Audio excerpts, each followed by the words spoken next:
Alright, you're with Al, and this is Chronicles of a Not Yet Champion Golfer. Right, I just thought I'd do this video today because I feel like I've made a bit of a breakthrough, to be honest. From last week's video, I'll link that up there if you haven't watched it.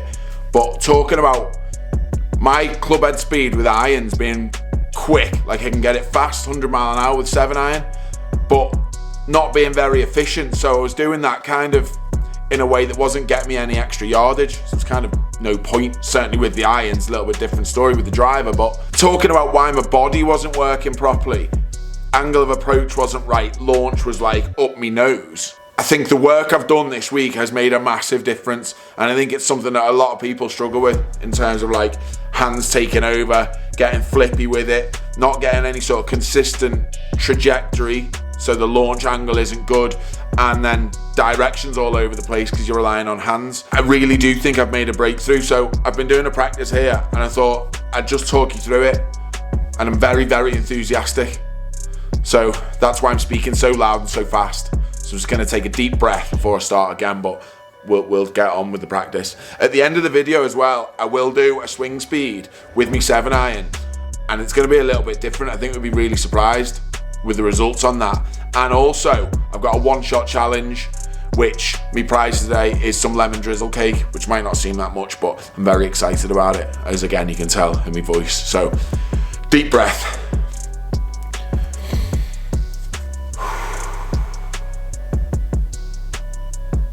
Let's get on with it. If you remember last week, with 7-iron, I was launching it about 19 on a normal swing. And then when I tried to swing it fast, it was going up to like 23 degrees of launch. Now 7-iron, this one for me, is 34 degrees. So I want it to be half of that launch. So if it's 34 degrees, I want to be launching it at 17, about that. If it's under that, then great. Anything over that starts to become inefficient and I'm hitting it straight up and not actually getting more carry distance, which is where I've been struggling with, and I hadn't really realised that. So I've got TrackMan set up here, which I've been lucky enough to borrow from someone, but I've got a big lump in my floor. So sometimes the club path and face to path isn't great, but it gives us the launch angle consistently and the speed, which is kind of what I'm looking for. But also swing direction's been massive for me, so I'll talk through that. Swing direction is the path that the hands are traveling on. So it's different from club path. So club path is the path that the club head is actually traveling on. So as you can see, the club path is coming from in to out. So that would be a positive number to the right. So it might be like 5 degrees in to out. I want that to be pretty neutral, somewhere between 0 and 1 really is ideal for me. But because I was getting so much launch, I was very shallow angle of attack. Certainly when I went at speed, I was like 0 point something. With 7-iron, I want it to be, you know, around sort of 5 really. 5 down on it, -5 essentially. So to do that, I've got a couple of checkpoints in my swing, and to do it I've been using TRS, which I was given, by the way. I think I need to state that it was gifted, #gifted. Couple of checkpoints, and I think this is really simple for people to do. At that point, hands, club head directly over my hands, stronger club face, that leading edge parallel with my spine, turn it back, hands opposite the chest, and I can see now this TRS as I look in the mirror. It'll show on camera, I hope. And it's going straight through this left arm, parallel with that. Just turn it back, feel like on the way down it does the same. But as I get into this position here, club head's now behind my hands, toe pointing straight up to the sky, so not as strong as it was in the set on the backswing. For me, it just really turned through it. But this is the massive bit for me, is TRS has to go low onto that left hip and stay left. So I need to keep it low. So you can see, as I go low, hands go left, club head stays out in front, staying dead square, dead square, dead square. Hands have disappeared, but club head, you can still see it. That is swing direction. So that's the path that the hands are going on. Club path, remember, is where the club is travelling. Swing direction is the one that the hands are going left. That steepens the angle of approach for me. So steepens the angle of approach, Trajectory comes out lower, and it's just much more efficient and more consistent with the ball striking as well. So that's why I'm so excited. So I've been hitting a few shots with this. I've been hitting actually hundreds of shots with this, to be honest. A few is a lie. Hundreds of shots with this. Then into full swings. Then the swing speed. And it transfers. Like, it makes a big, big difference, even in my, like, full out smash fest swing. So that's why I'm very, very happy. So hit those points I just spoke about. This is where you get it wrong and you flick it and it nails you on your side, but no, none of that today.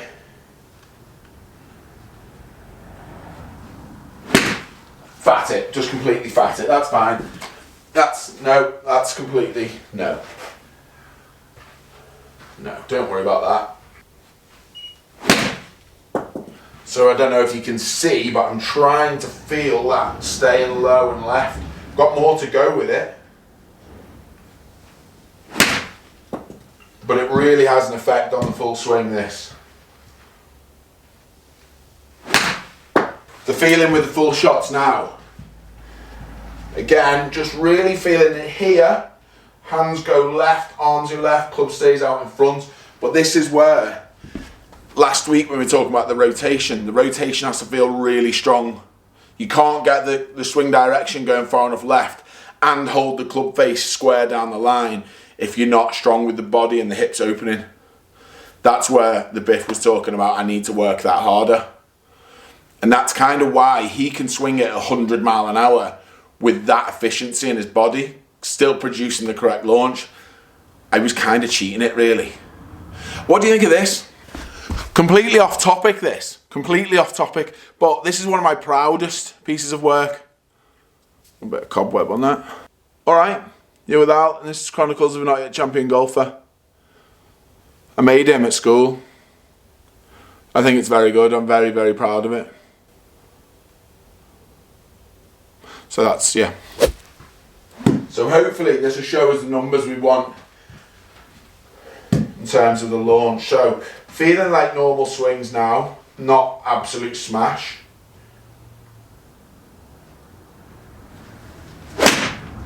So that just felt normal swing. So whereas before I was launching it at 19, that's launched at 17. Didn't actually give me a club speed that, so we'll hit another. He goes so extreme with it. So extreme. 12.8 launch. I mean, it's amazing.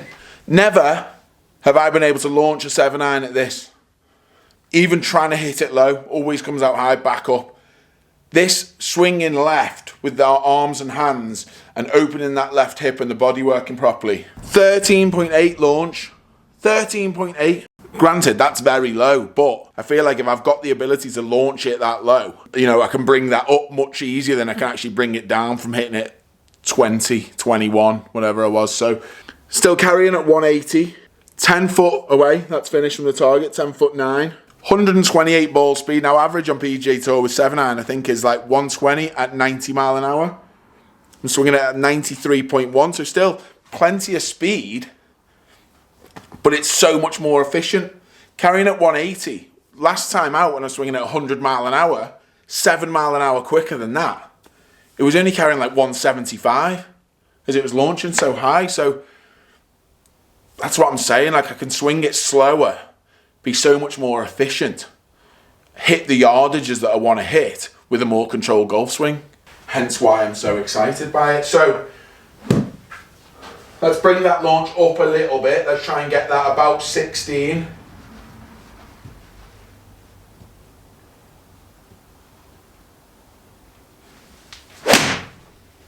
$15.3.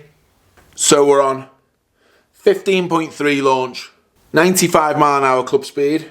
Club path 2.3. Face to path 2.2 to the left. Swing direction, it still feels left to me, that, and it's only just 0.1. So I want this coming up a little bit more. So attack angle's 5 down, which is really good for me, but I want this to be about half, so about 2.5 in the swing direction. That means I can hold the club face square for longer. I'm going to be more consistent in terms of direction, but still 12 foot away, 12 foot 10 inches away, 182 carry. It's all good numbers for a 7-iron, that. And I feel like it's pretty consistent. Whereas, you know, if I'm having to get speed from the hands flicking, you can see that's so much more on timing. And if you're in a tournament and you're trying to do that, timing's like, well, under pressure, you're struggling. And to be honest, that's kind of the way I felt. I can go into a tournament, feel like I'm striking it really, really good, little bit of tension, and you're relying on timing. You're going to struggle to create any sort of consistency over the course of a tournament. Certainly like a multi-round tournament, if you know what I mean. You might get away with it for one round, but you're not stringing it together for 3 or 4 rounds. Just for an interesting point of view, I'm going to make a swing now where I hit it as hard as I can, but with the old move, so getting the maximum speed, and we'll see what the launch and what the carry distance is like. So get this around 99, 100-ish. Great strike, really good strike. That shows us everything. Even though that was a really good strike, and it was, struck it very well. Felt like it was a good swing, good move, got it to 99.3 mile an hour. Launch goes up to 21, which is lower than my smash was before, to be honest. So the work I've done has affected that swing as well, which is good to see. 21.2 on the launch, so it is higher. It's only ended up 18 feet away. It's not a bad shot. 182.9. Between 5 and 7 mile an hour quicker in club speed. It's not carried any further. Because that launch number doesn't do me any favours. Just goes higher. It's harder to control in the wind. It's just with the irons. Not a waste of time doing it, the exercise, because it is building speed into my normal swing and it's improving because that launch has come down in terms of the smash. But in terms of hitting that golf shot on the golf course, not happening, is it? No point. It's like the caddy saying to you, what do you reckon? Do you think it's a normal 7 or a hard 7? But, well, they both go the same distance, so it doesn't really matter, does it? So let's hit one now. I want this one. Remember that one's at 183 carry at 99 mile an hour, 137 ball speed. That is a lot for 7-iron to only go 183 yards. Right, let's hit one where we get the correct launch. Club speed will be down, but compare that sort of yardage and the launch angle and see what the difference is. Left with the hands and arms, club face stays square. Held on to it too much there. Held on to it too much, but 92.7 club speed, 128 ball speed, so it's almost 10 mile an hour less ball speed. 16.2 launch, and it carries 183 yards. Carries the same distance at 7 mile an hour less. It's gone 30 foot to the right because I held on to it too much, but hands further left. 92 mile an hour, 127 ball speed, 182 carry. 8 mile an hour less for the same yardage. Launching at 14.2. I mean, 14.1.